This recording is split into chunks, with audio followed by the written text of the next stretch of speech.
Hello, അങ്ങനെ കാത്തിരിപ്പിനൊടുവിൽ മദനോത്സവം എന്ന ചിത്രത്തിൻ്റെ OTT അപ്ഡേഷൻ പുറത്തുവന്നിരിക്കുകയാണ്. ആ ഒരു അപ്ഡേഷനാണ് ഇന്നൊരു വീഡിയോ ഭാഗത്ത്.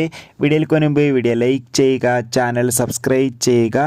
ഈ വരുന്ന നവംബർ മാസം ധാരാളം ചിത്രങ്ങൾ OTT റിലീസ് ചെയ്തിട്ടുണ്ട്.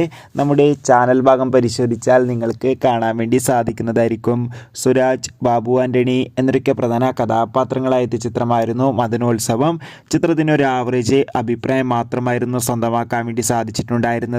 എല്ലാ സിനിമാ പ്രേമികളും ഒരേപോലെയായിരുന്നു ചിത്രത്തിൻ്റെ OTT റിലീസിനായി കാത്തിരുന്നത്.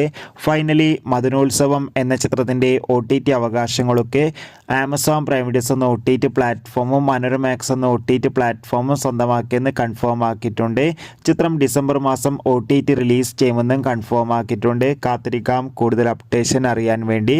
ഈ വരുന്ന ഡിസംബർ മാസം ക്രിസ്മസ് സ്പെഷ്യലായി OTT റിലീസ് ചെയ്യുന്ന ചിത്രങ്ങളുടെ വീഡിയോ ചാനൽ ഭാഗം പരിശോധിച്ചാൽ നിങ്ങൾക്ക് കാണാൻ വേണ്ടി സാധിക്കും. അതൊക്കെ ഒന്ന് കാണുക. അടുത്തൊരു വീഡിയോയിൽ കാണും വരെ ബൈ.